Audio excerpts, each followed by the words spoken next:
sesajen ini membuat Allah murka. Murka gundulmu amoh kuwi.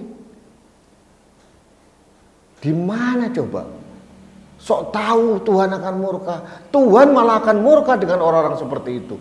Tuhan akan murka dengan orang-orang yang menghinakan orang lain, menghinakan ritual orang lain. Murka malahan. Mereka merasa sok paling dekat dengan Tuhan, tapi tidak mau menghargai ciptaan Tuhan, manusia. Umat beragama Hindu, Nasrani, Buddha, itu adalah ciptaan Tuhan. Apakah kita mau mengatakan bahwa nenek moyang kita nggak bertuhan? Mereka mungkin tidak beragama, tapi mereka sangat bertuhan. Mereka sangat mengakui zat tertinggi di alam semesta ini.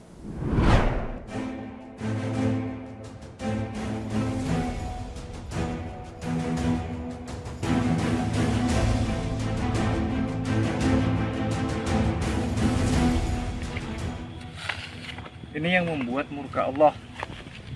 Ya, jarang sekali disadari bahwa inilah yang justru mengundang murka Allah hingga Allah menurunkan azabnya.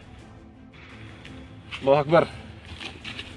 Allahu Akbar. Allahu Akbar. Halo sahabat Indonesia, kita bertemu lagi dalam Opini Rudi. Sahabat Indonesia, lihat video tadi.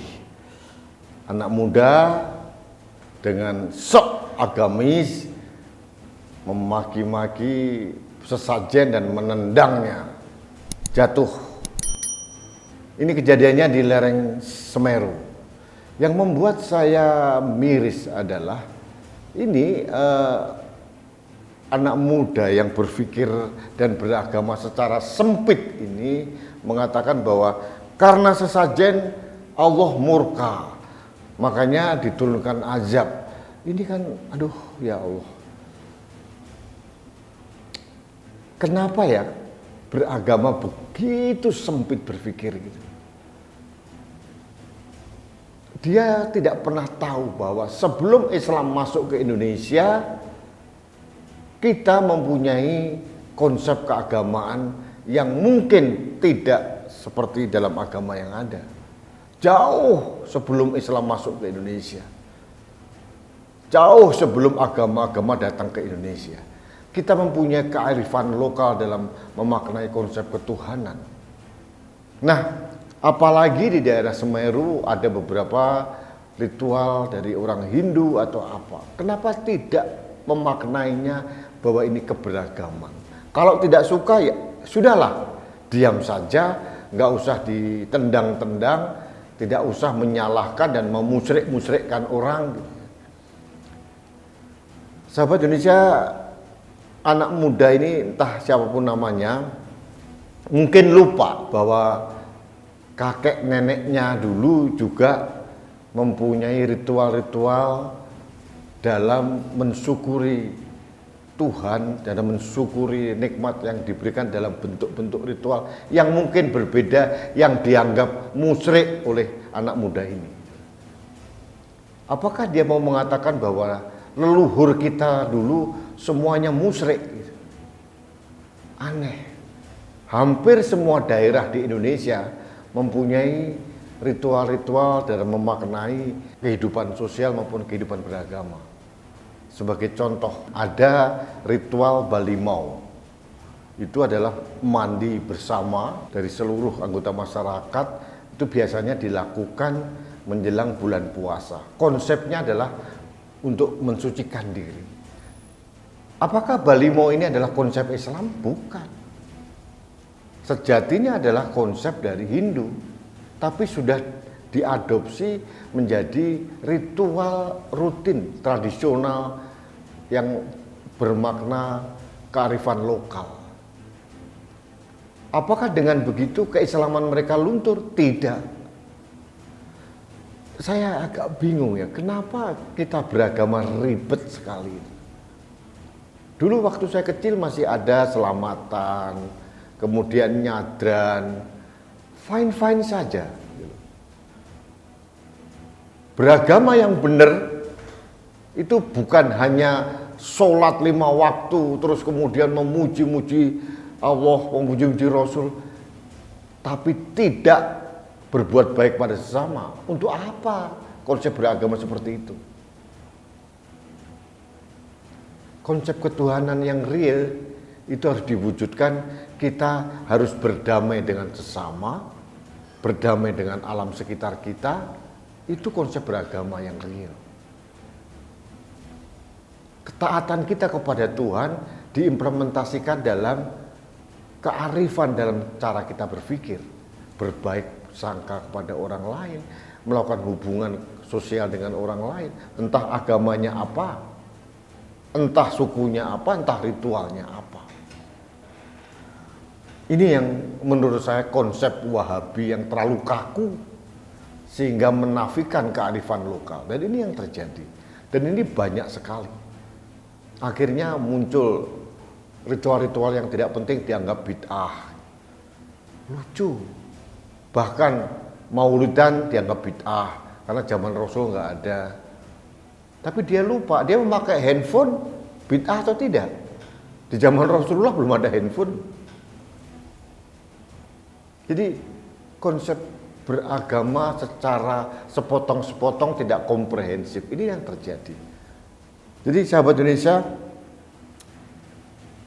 ini PR kita semua. Dan ini harus kita lakukan secara komprehensif. Para tokoh-tokoh agama harus memberikan pencerahan. Jangan sampai konsep beragama secara kaku dan kasar seperti ini terus merajalela, dan kita akan menjadi negara yang sangat kaku, berhubungan sosial pun juga kaku, memaknai keberagaman apalagi.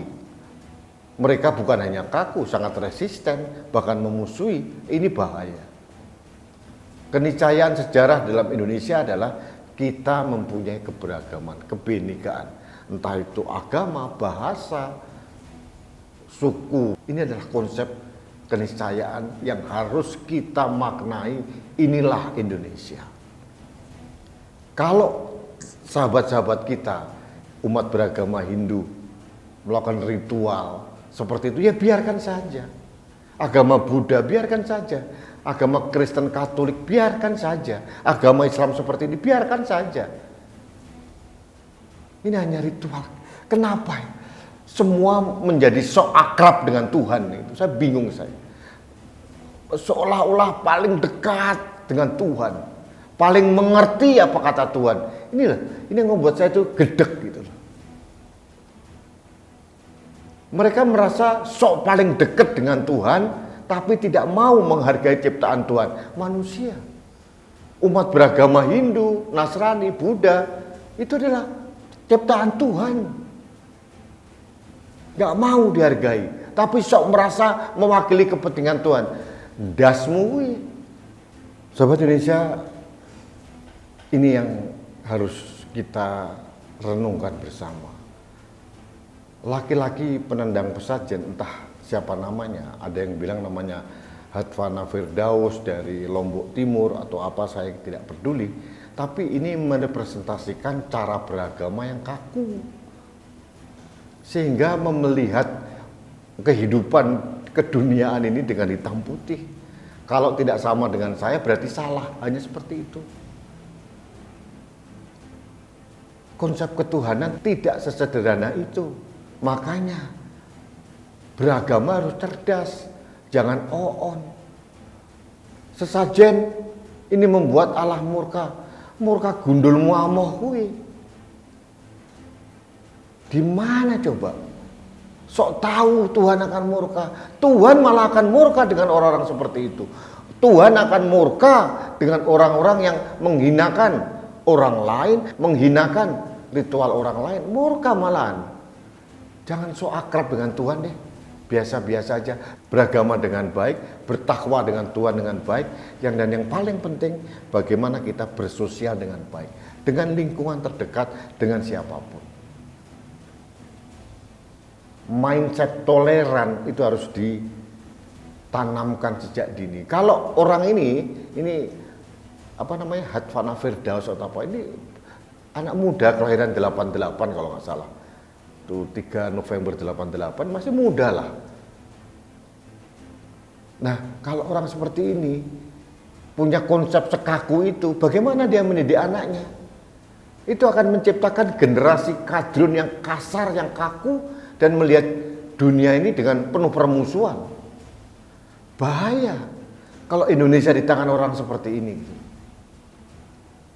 Sahabat Indonesia, saya hanya mohon kepada semua stakeholder di Indonesia ini, di negara ini, marilah, ini PR besar kita. Jangan ngomongin politik yang besar-besar lah. Negara ini akan hancur lebur kalau dikelola oleh orang-orang seperti Hatvana Firdaus ini. Dan ini bagi saya bukannya satu, ini jutaan orang yang sudah terpapar dengan konsep beragama kaku ala Wahabi ini. Ini bahaya. Negara kemana?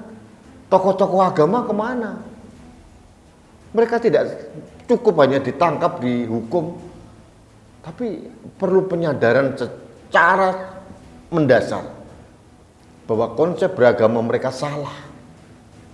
Konsep beragama yang terbaik adalah takwa kepada Tuhan dan berbaik sangka dan berbaik hubungan dengan manusia siapapun dia. Karena manusia atau alam itu adalah ciptaan Tuhan. Itu yang terbaik beragama menurut saya. Dan saya yakin saya benar. Apalagi agama samawi, ada Kristen, Katolik, Islam, itu kan satu rumpun. Coba rumpun dari Nabi Ibrahim, kenapa kok diperdebatkan? Apalagi ini Hindu, Buddha, ini sudah ada, eksis. Dulu sebelum Islam datang, kita mempunyai kearifan lokal sendiri, dan itu harus disuburkan. Inilah Indonesia. Apakah kita mau mengatakan bahwa nenek moyang kita nggak bertuhan? Mereka mungkin tidak beragama, tapi mereka sangat bertuhan. Mereka sangat mengakui zat tertinggi di alam semesta ini. Apakah itu tidak bertuhan? Salah besar kalau mengatakan bahwa nenek moyang kita tidak bertuhan. Mungkin tidak beragama karena agama belum ada di sini, tapi mereka sangat menghormati dan mengakui Tuhan dengan cara mereka melalui kearifan lokal.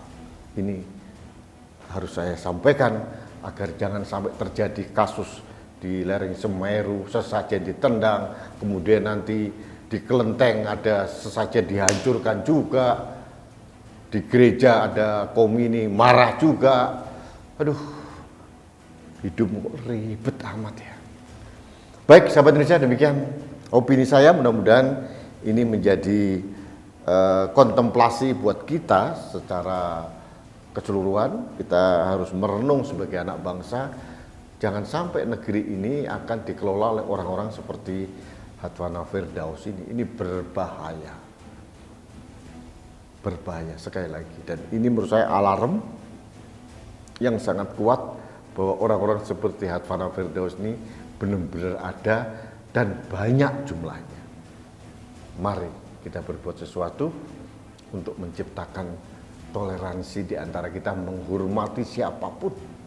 Betapa indahnya Indonesia kalau kita berbuat seperti itu.